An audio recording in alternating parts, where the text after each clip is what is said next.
কেমন ছিল জিয়াউর রহমানের শাসন আমল? জিয়ার সময় মানুষ স্বাধীনতার সত্যিকার সুফল ভোগ করেন বলে অনেকে দাবি করেন। জিয়াউর রহমানের নেতৃত্বে বাংলাদেশে কৃষি শিল্প এবং গণশিক্ষা বিপ্লবের সূচনা ধরেছিল।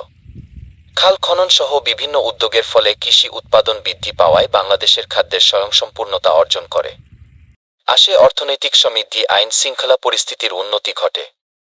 জনজীবনে ফিরে আসে শান্তি, সংবাদপত্র ফিরে পায় স্বাধীনতা। সাংবাদিকদের পেশাগত দক্ষতা ও মান উন্নয়নেও জিয়াউর রহমান নানা পদক্ষেপ গ্রহণ করেন। তার সময়ে ২১ ও স্বাধীনতা পদক প্রদান করা হয়। জিয়ার রহমানের হাতে জন্ম নিয়েছিল বাংলাদেশ জাতীয়তাবাদী দল বিএনপি। জিয়ার মাধ্যমে বাংলাদেশ একদলীয় শাসন ব্যবস্থা থেকে বহুদলীয় রাজনীতিতে ফেরে। এর ফলে ধর্মভিত্তিক রাজনৈতিক পথ খুলে যায়। জিয়াউর রহমানের শাসনামলে বাংলাদেশ পররাষ্ট্রনীতি ভারতের বলাই থেকে ফিরে আসে এবং আমেরিকা ও চীনের সাথে সুসম্পর্ক তৈরি হয়। রাষ্ট্রবিজ্ঞানীদের মতে জিয়াউর রহমানের সময় মুসলিম বিশ্বের সাথে বাংলাদেশের সম্পর্ক ঘনিষ্ঠ হয়। তবে জিয়ার আমলের সমালোচনা ছিল। সব মিলিয়ে তিনি ছিলেন ইতিহাসের গোটা একটা অধ্যায়।